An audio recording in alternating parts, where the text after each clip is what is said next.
we're off and running for the second hour, and we're glad you are with us here. And a lot of important guests to come, including Tim Brando. 1 hour from now, we've already talked to Tony Barnhart. So let's get back to the calls. A lot of conversation about Joe Burrow and his acceptance speech on Saturday night. John is in South Carolina. Hello, John. Hey, Paul. How you doing today? We're doing great. Thank you.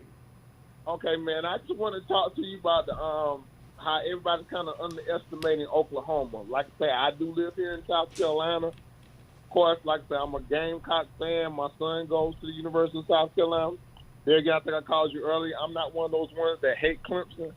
But I just kind of think that with Oklahoma, I think everybody's underestimating them because I think that Jalen Hurts is a quarterback of Yeah, but John, hold on a second. I mean, Oklahoma barely beat Baylor twice. They lost to K-State.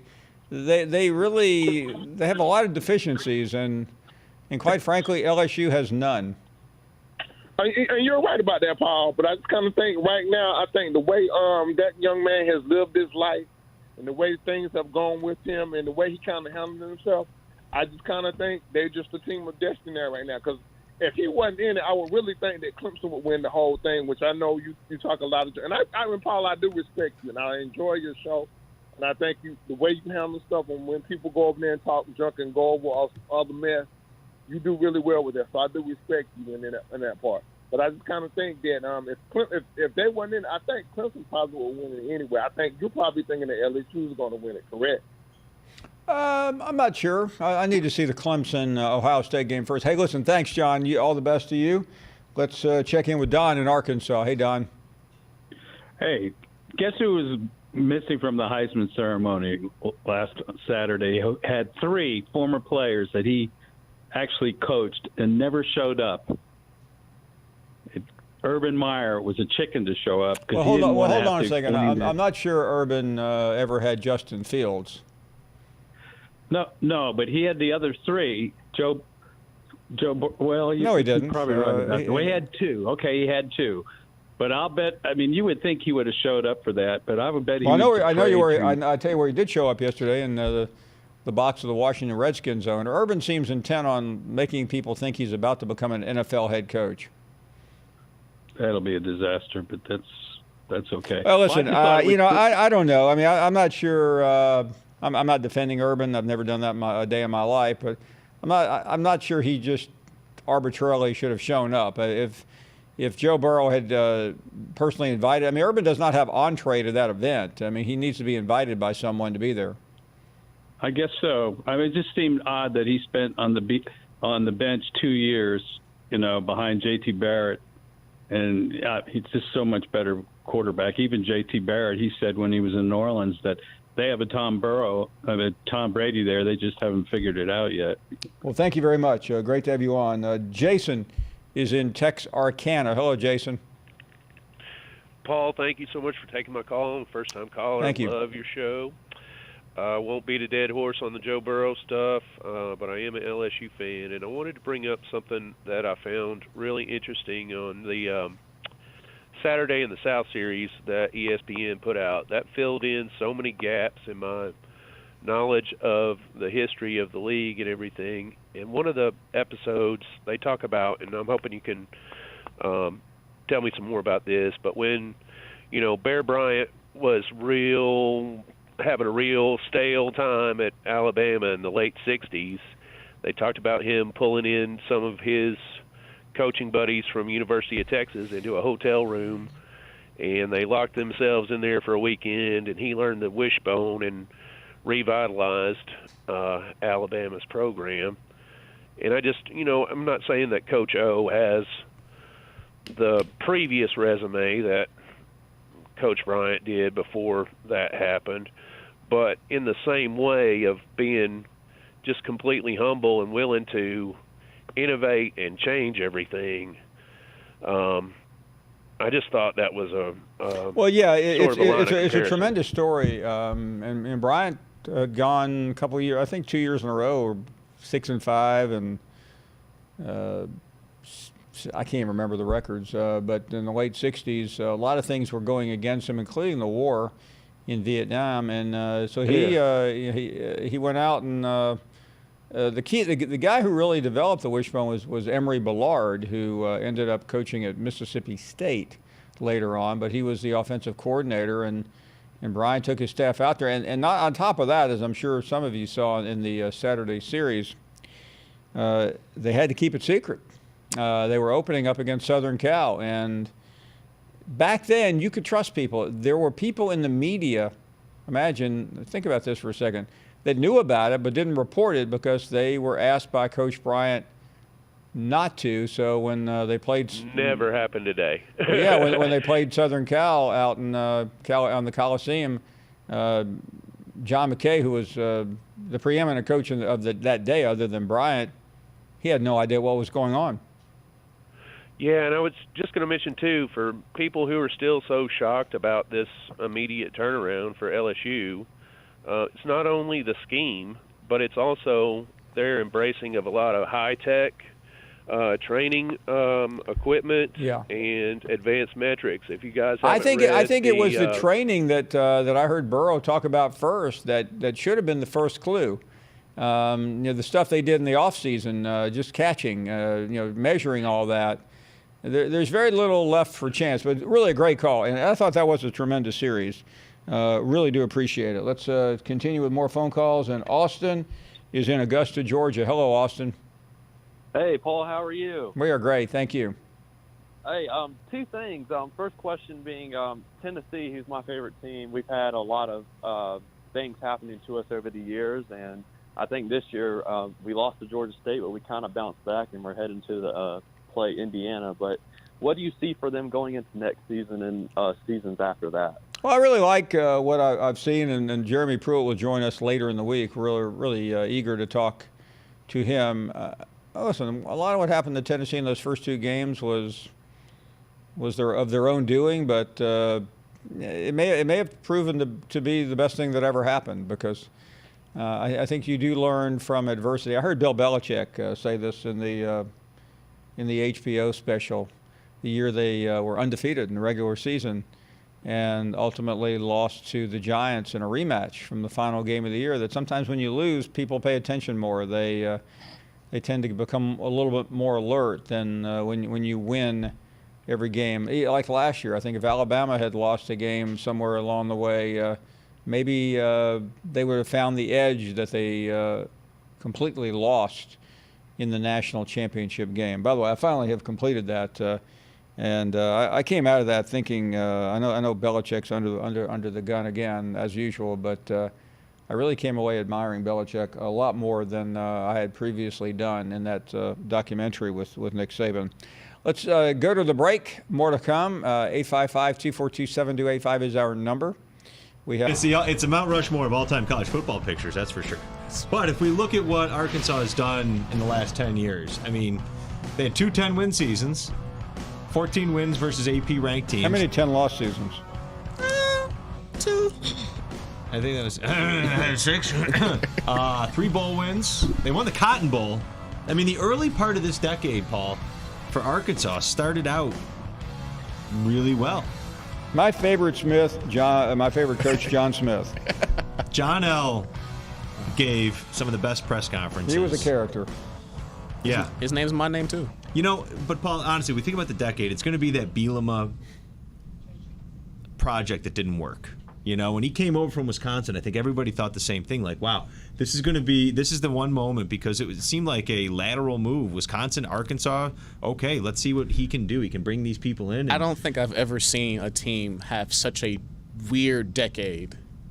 Like you said, the front of the Arkansas decade, people forget in 2011. Yeah, they were playing 1, 2, Ohio and 3 State. Was LSU, Alabama, Arkansas. Right. To start the decade in Bobby 2011. 11 or 12, I can't remember, somewhere between 8 and 12. I did a ranking of SEC coaches. I used to do it every year. He was number 2 in the SEC. Yeah. He had that program rolling, and then after that, John L. Smith, and then the Bielema project didn't work out the way, and then, so it's just... You can't even say Chad Morris, can you? No. Not without giggling. We do have a Mount Rushmore, though, because they did have some really good players that came through. Ryan Mallett. Oh, yeah. Alex Collins. Trey Flowers. Brandon Allen. I mean, again, this was a program that you know, you Yeah, looked at by the it. way, that Mount Rushmore is not going to win the Mount Rushmores. No, Yeah, it won't. no, but it's good. I wish you'd put Brett Bielema up there. We thought about it. We welcome you back, David Basil, the former captain of the Arkansas Razorbacks, talk show host, TV personality, and also the founder of the Broyles Award. David, always great to have you on. And before we even get into serious conversation, I want to talk about the Broyles Award because it just was handed out to maybe the youngest winner ever. Good afternoon, David. Hey, Paul. Yeah, you're exactly right. And I'm glad you brought that up. I've been listening to the show for the last 30 minutes. And you know, I started the Broyles Award 24 years ago, back in 1996. And I don't think I've ever seen a story like I've seen with Joe Brady, the winner for this year. And, you know, you take an offense, Paul, last year that was ranked 70th in total offense, a quarterback that was ranked probably middle of the pack, 16 touchdowns total last year, 5 interceptions. That same quarterback, those same receivers, that same offensive line went from 70th to the number 1 total offense in America. And so you got to give Coach O credit for hiring Joe Brady and Steve Ensminger for allowing that young man to come in. You're right, at age 30, the youngest to ever win the Broyles Award. But let me tell you what, they would not be achieving what they achieved this year without Joe Brady. And he's so humble, Paul. He was great here in Little Rock. You know, he deflects the credit. But there's no question. I've never seen anything like that, the impact of an assistant coach in 1 year to take an offense that was just an average offense to be the most explosive we've seen in SEC history. It was really impressive. Give us some behind the scenes of being around him because, I mean, he has not been heard from very often. Well, we've seen a lot of him. Yeah, he's extremely humble, extremely deflective. I was with him at the ESPN Home Depot College Football Award Show. Sits on the back row, just sits back there, applauds for all of his guys, the receivers who he coaches, and Coach Joe, of course, Joe Burrow. And a very humble guy. You know, he calls himself an assistant. He was an assistant to an assistant at New Orleans. It's really a remarkable story, Paul. A guy that just sort of been on the radar, but came in and impressed Steve Ensminger at a chalk talk session with about 20 LSU coaches.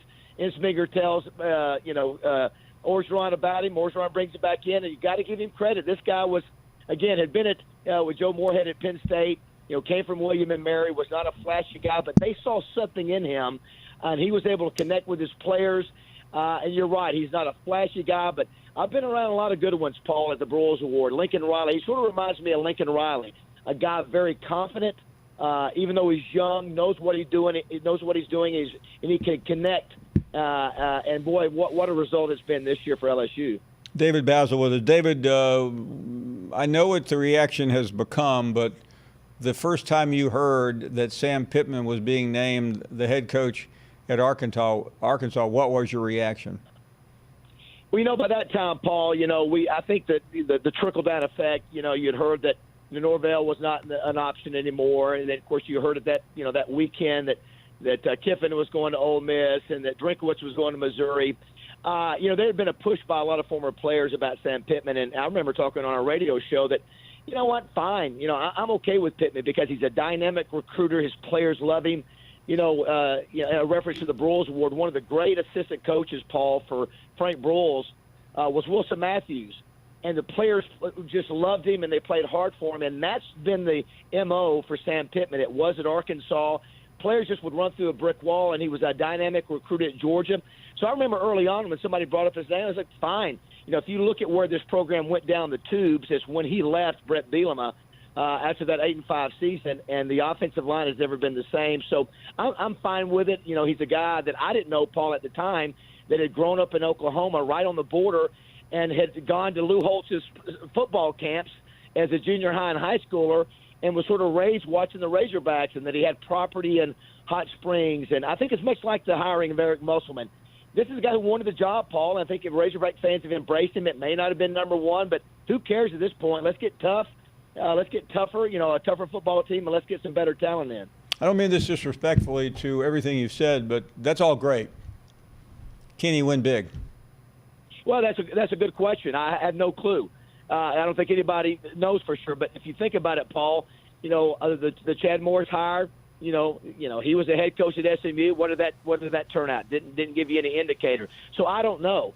It's so funny. I asked Mark May a few weeks ago, who was the Outland Trophy winner. I said, Mark, how many guys that have been successful that have gone from offensive line coaches to head coaches? And he took about 2 seconds. He said, my coach, Joe Gibbs. And then, of course, Vince Lombardi was an offensive line coach. So I don't know, Paul. There is no magic formula. All I know is that this guy, you've seen the kind of players he's recruited, and, boy, they have been just deficient at talent in both offensive and defensive lines, and hopefully Barry Odom will help address that on the defensive side of the ball as well. Listen, it just seems like deja vu, and I happen to like Pittman. Morris, I never really knew what to say about Morris. Did you? No, again, on paper, again, SMU, it just wasn't an impressive number.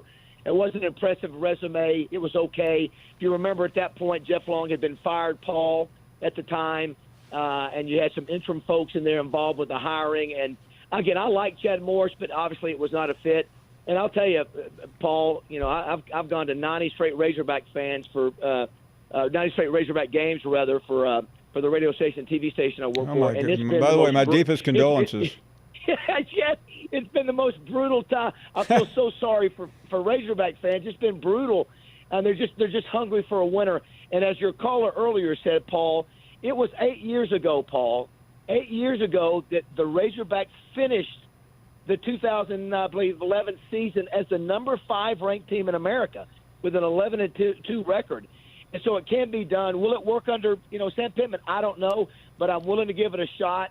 Again, he wanted the job. Nobody else wanted it. So let's go after those guys who didn't want it. Let's kick their rear ends. So listen, this is just so unique. A guy gets a job in the SEC. Why? Because he wanted it. That's a new one.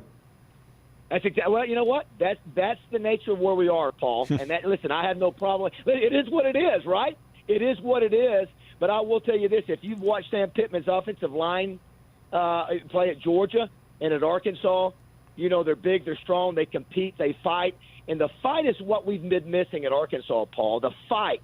As a former player and team captain, I want to see some fight out there. I want to see you busting your rear end to the whistle blows. And we sort of missed that. We just haven't seen that. So I'm willing to give the guy a chance, and let's see what happens. And as you know, this is a league where it's about talent. You got to get talent.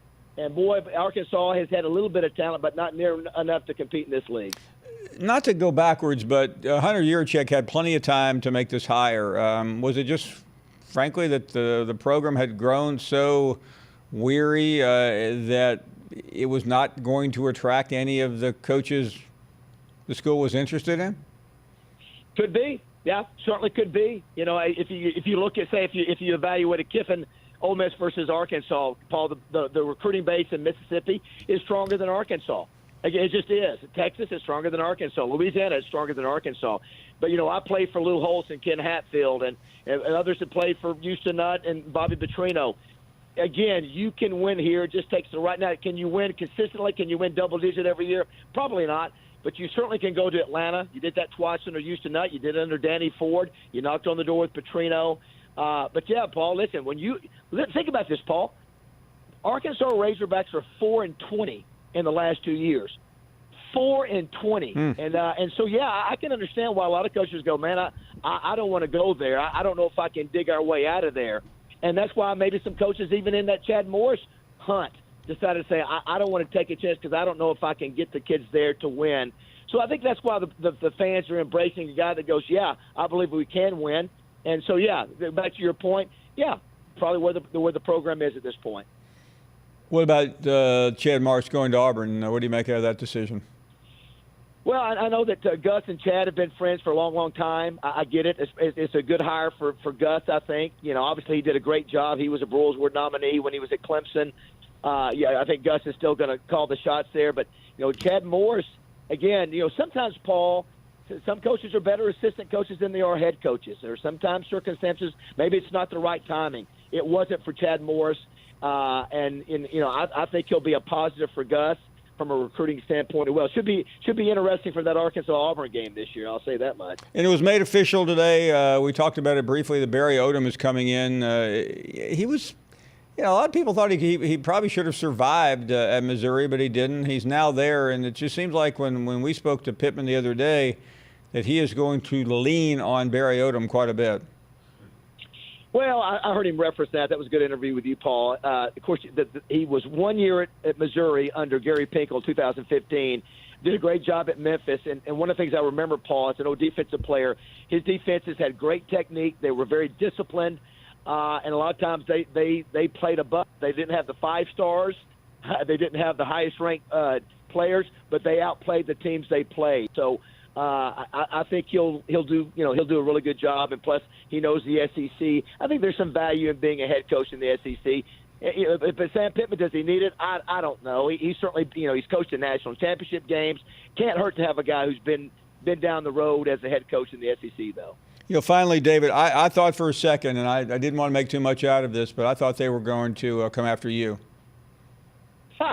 Well, let me tell you what, I could coach up some linebackers. I can tell you that much, Paul. And listen, all I know is after 2 consecutive 2-10 seasons, I'm ready to see some winning. I think a lot of people are. So we're hoping the best for Sam Pittman, that he's hit the ground running. At this point, I don't really care if people don't like the hire. This is who the guy is, and I think this Razorback fan base appreciates the fact that, as you said, a lot of the coaches may have passed on it. Not Sam Pittman. He wanted the job just like Ed Orgeron wanted the LSU job, and we'll see what happens. David, I was really touched. In the conversation that we had with him, and I know everyone's talked to him by now.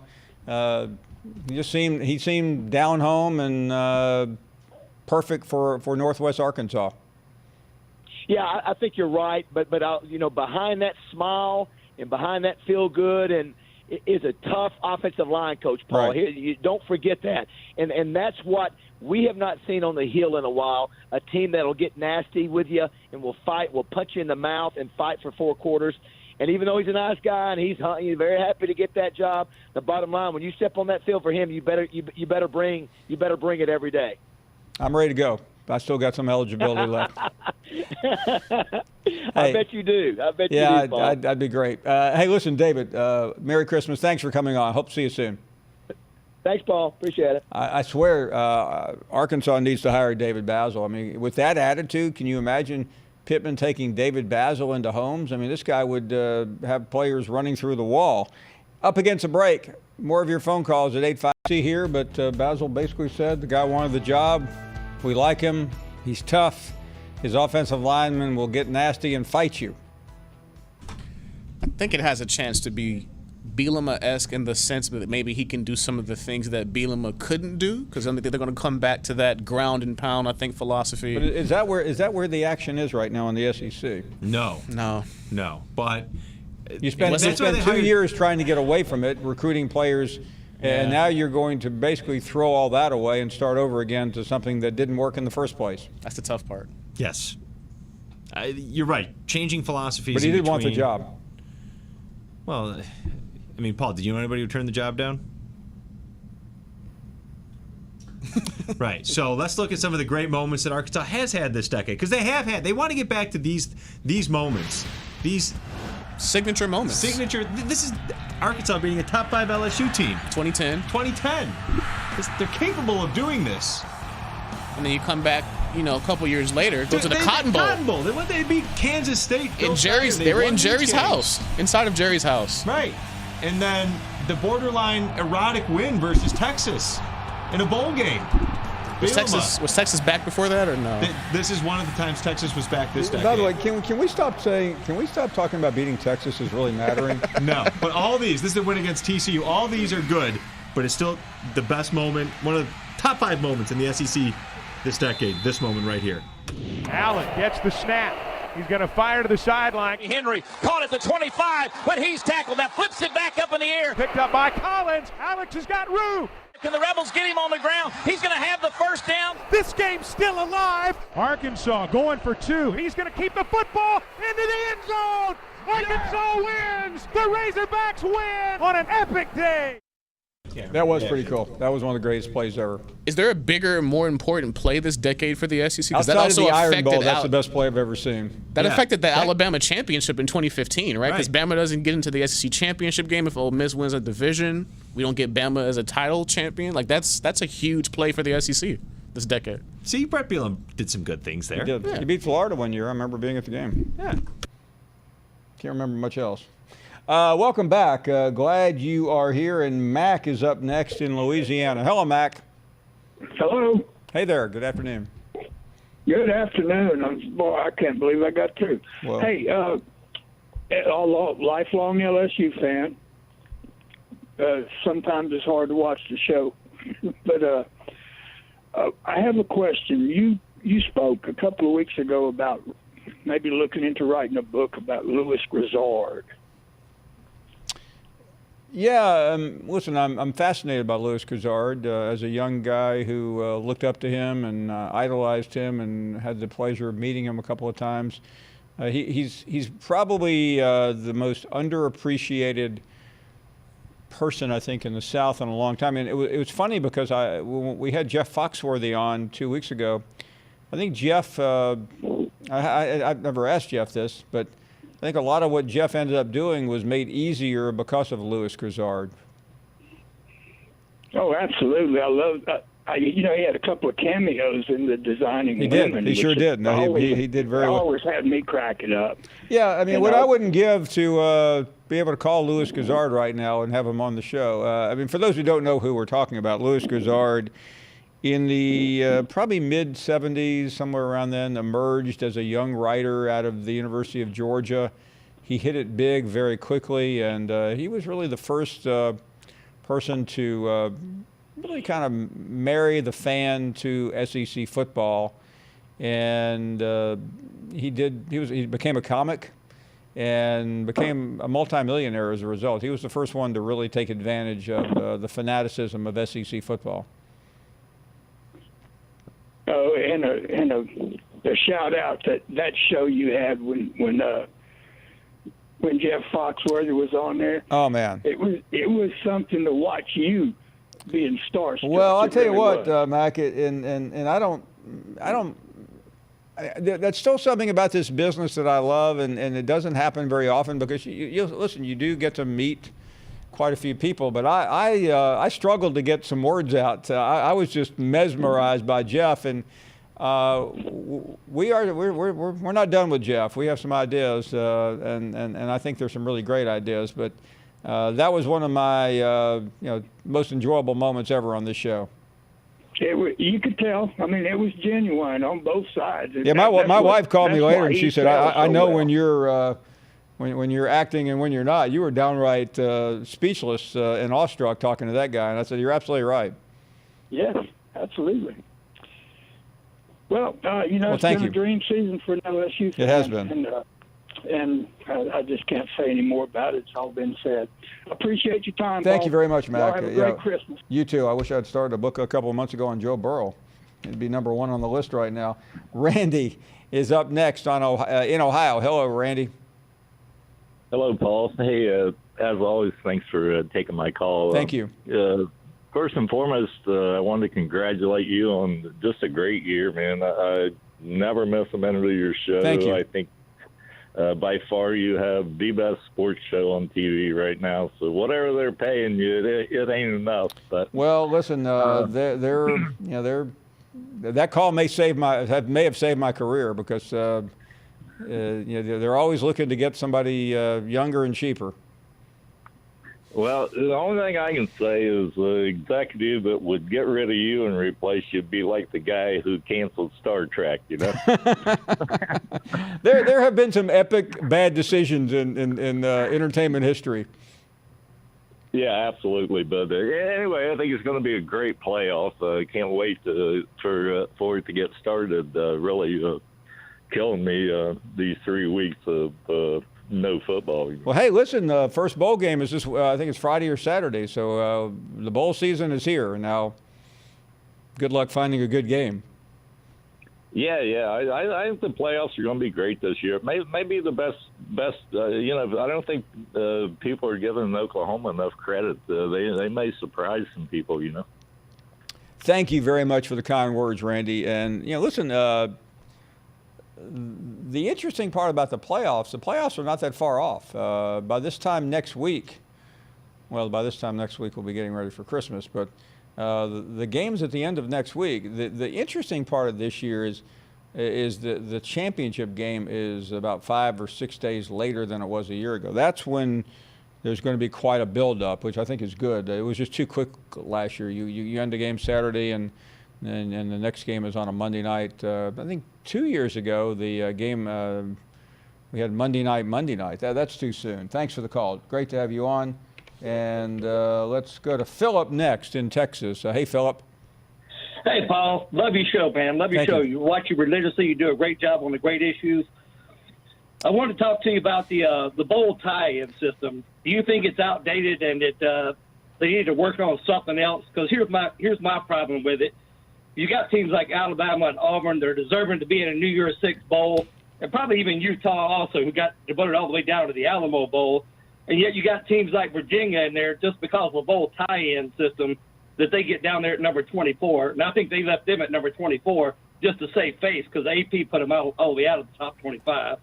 Do you think there needs to be a newer system of assigning these New Year's Yeah, I Six do. bowls? I think it's laughable that a school like Virginia's in a major bowl. I don't want to see Virginia in the, what are they, in the Orange Bowl? That's ridiculous. The Orange Bowl, right. It's absolutely ridiculous. They don't deserve to be in there. They lost by, 40 points to Clemson? I mean, and the reward is they get to go to a major bowl? That's absurd. Right, and I think it's reserved because, like I said, Alabama misses out on it, Auburn misses out on it, on a New Year's Six, what they probably deserve. Yeah, I mean, I think they both seriously considered it, and Georgia backs into one. I mean, again, they were 5th in the country, but I'm sure the enthusiasm level at Georgia for going back to the Sugar Bowl is pretty low. Right, exactly. Now, the bowl. Listen, I don't understand the bowl system. I know the conferences play a big role, but I think some of these games are downright laughable. Right. Thanks, Paul. Thanks for taking my call. And I'm sure I'll be reprimanded because ESPN has a big part in all that. But you know what? I don't care. I'll just tell the truth on this program. And even Utah deserve better than what they're getting, as much as I love the University of Utah. Let's take a break. More to come. 855-242-7285 is the number. Tim Brando probably has a few thoughts on the bowl system. He'll join us at the top of the hour.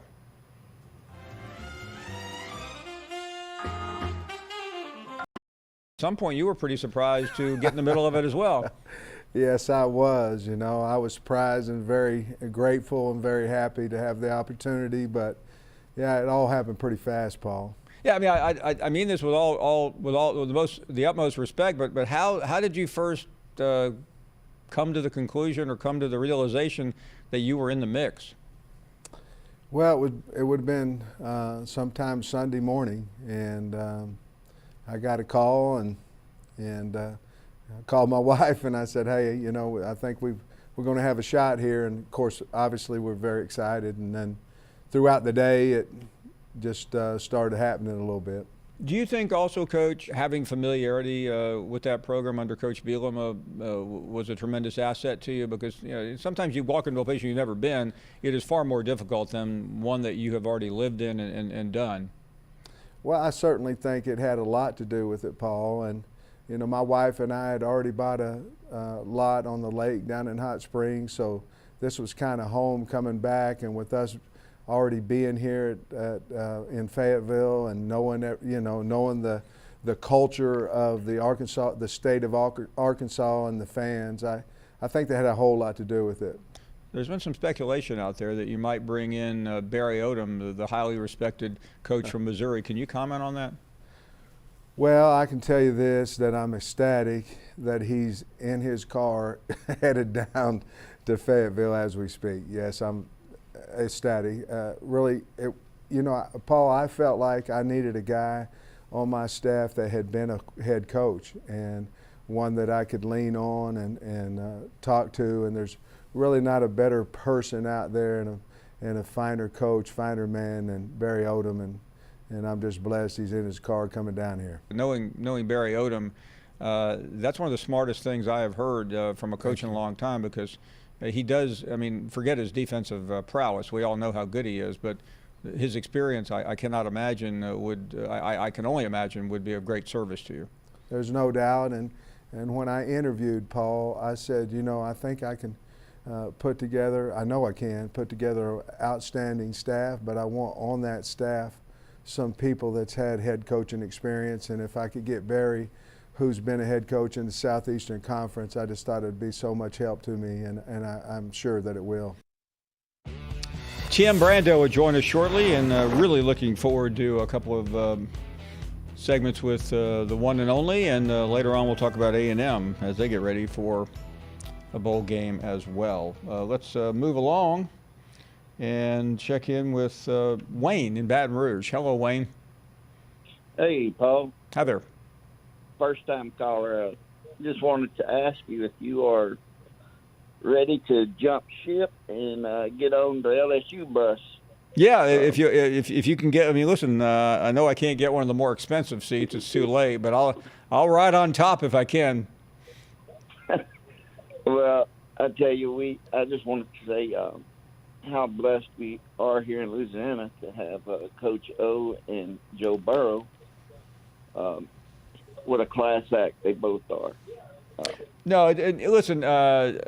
I don't want to get too far ahead, but just the idea of playing that championship game, assuming, and I am assuming, they get past Oklahoma and New Orleans, would be one of the great things of all time. I know LSU has played 3 separate games down there, and winning 2 of them, but it would just be as special as it gets.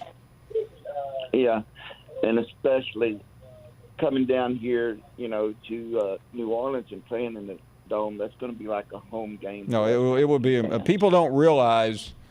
I mean, this is not a divided state. This is a unified state. There are 2 things that matter in the New Orleans, Louisiana area: the LSU and the Saints. You said it. Well, I'll let you go, Paul, and thank you for taking my call. Thank you very much. Great to have you on. Speaking of New Orleans, Gail is down there right now. Hello, Gail. Hello, Paul. Thank you for taking my call. Thank you. I'm calling and wanted to let you know that I watch your show. I love it, and your commentating is very thorough and insightful. I'm calling in reference to the NFL draft next year and Joe Burrow being the number 1 quarterback pick, and the possibility of the Cincinnati Bengals taking him, although I know they have Andy Dalton. What do you think? Yeah, listen, it's going. I think right now, and what I say right now, things change, but the projections are pretty simple, that either Joe Burrow or Chase Young will be the number 1 pick, and it's all a matter of what a team needs. The Bengals need a sea change. I mean, they're the worst franchise in football, and that's saying something. So, there's usually one way to change that around, and that's get a quarterback. Yes, and I also kind of wish that the Saints would trade up to possibly get him. I realize we have Teddy Bridgewater in the wings, and that he helped out tremendously. He did. When Drew was out, but it would be wonderful if we could get Joe. Yeah, listen, I mean, the reality is that Drew Brees is on the backside of his career, as great as he is, and he's still great. But yes, that would be pretty amazing. I'm not an expert in anything, but I am certainly no expert in the NFL draft. But I will see if we can provide some here that do know that game very well. Nice of you to call. Rick is up next in North Carolina. Hello, Rick. Rick, how you doing today? I wanted to make a comment. Longtime Georgia fan and a big Jake Fromm fan here in North Carolina. I want to ask you, what do you think about his pro possibility? Do you think he's going to stay? Do you think he's going to go? I haven't heard you discuss it much. I'm hoping he comes back. I know he did not have the most stellar year ever. But what do you think about coming back? Yeah, you know what's interesting? I have seen Jake projected in the first round, so that may surprise some people. But he's really well thought of as a quarterback, and I don't know what his decision will be yet. I know he feels like he probably has something more to prove, but on the other hand, he's been a starter for so long you do have to wonder what else he can accomplish from an NFL standpoint. So that's a great question. I'll lean on some people who cover that team a little more closely than I do to maybe provide us with an answer soon. Paul, I wanted to add one other thing, too, if you don't mind. Down in Pensacola, Florida, the University of West Florida has been playing football for 3 years now, and this is the second time they've been in their division's championship game. So a big shout out to the Argonauts down in Pensacola, Florida. Okay, well, I'm glad to hear that. I was unaware of that. Hey, thank you very much. Lewis is calling next. Good afternoon, Lewis. Hello, this is Paul Finebaum show? Yes, it is. Is that Paul? This is Paul, yes. Yeah, Paul, I want to tell you how much I think about your show and how long I've been watching it and everything. Well, thank you. It's taken me about 400,000 times to get in. I just wonder how Amanda drank the 48 beers, maybe 30, something like that. Cowboys get in so much. And yeah, Lewis, I think the answer is pretty simple. I don't think Larry ever hangs up. Oh, that may be what it is then. But, Paul, I want to tell you how much that we appreciate your show and how much I like watching it and everything else on the thing. And I think that you are an aviator. You know what they do when they put the big thing in the pond and it stirs up the water so the fish don't die? Right. That you. Well, thank you. Got about the 100-yard pond, about 53.5 yards wide, and you stir up the water more than anybody I ever see in my life. You don't never say what you really mean, but you say enough to get everybody else all kicked off and all carried away and everything else about it. You're the best I ever seen at your job. Well, thank you. Yeah, I think people, Lewis, misunderstand the role here. I'm a host. That's what I'm supposed to do, is just make sure that the program is moving along so people like you can be heard. That's what I like about you. And I don't know how in the world, that's what I say. Sometimes that Larry get in so many times. And I understand. Yeah, by the way, Lewis, New Year's resolution, Larry will get in less. How about that? Oh, that would be great. That way I won't have to change the channel on you. Sometimes we don't want you to do that. Hey, thank you. Be well. Have a Merry Christmas. By the way, Friday, we got a lot of guests coming up. But Friday, Archbishop Joe Marino will be here 6 p.m. Eastern. I've had that question asked to me by a number of people. We are up against a break. When we come back, what's up, Zoom? Hey, Paul, what's going on? Love what you've done with the studio, by the way, decorating it for the holidays. I know you worked hard on this. I've been here all weekend. Well, with the holidays, it's also bowl season. Those two things go hand in hand. We start our headlines today with some bowl news, and it concerns Georgia's Sugar Bowl opponent, Baylor. Coach Matt Rule said he is still uncertain of the status of starting quarterback Charlie Brewer for the Sugar Bowl. Brewer has been in concussion protocol since leaving the first half of the Big 12 championship game. He is third in the Big 12 in passing efficiency, something worth monitoring for Georgia fans. Meanwhile, at Missouri, new coach Eli Drinkwitz, he announced he will be retaining defensive line coach Brick Haley from Barry Odom's staff. Haley just completed his third season at Missouri. He was the interim coach in that short time between Barry Odom's firing and the hire of Drinkwitz, so some continuity there on Missouri's staff. And some news over the weekend regarding star players and their status for bowl games. Auburn star defensive lineman Derek Brown, a projected first-round pick, says he will play in the Tigers bowl game against Minnesota. That's the Outback Bowl. In the social media post, Brown said, "I came back to finish what I started. We're not done yet." Meanwhile, up the road in Tuscaloosa, same story with Alabama junior receiver Jerry Jeudy. He announced he will play in the Citrus Bowl against Michigan. He is the only Alabama draft-eligible player to make an announcement yet. He hasn't said what he's doing next year in terms of going to the NFL or not, but he will play in the bowl game. Todd McShay ranks Jeudy as the third overall prospect top receiver. Paul, we're kind of used to these players sitting out bowl games. Are you kind of surprised by these two announcements? It seems like at Alabama there was more of a team unity. Let's play and try to finish strong. I still think it's early. I don't want to be a negative Nelly here, but it's one thing to say you're going to play and sometimes you get down there and maybe you tweak something. I think to be determined. Yeah, and I mean, it was only 2 years ago when Christian McCaffrey and Leonard Yeah. Fournette announced they weren't playing. That feels like it was 30 years ago. I don't think anybody wants to be the poster child. Yeah, and we saw what happened to Tua this year. I mean, that's something else to consider. But good for these players for wanting to play with their teams. I'm playing. Yeah, we're in.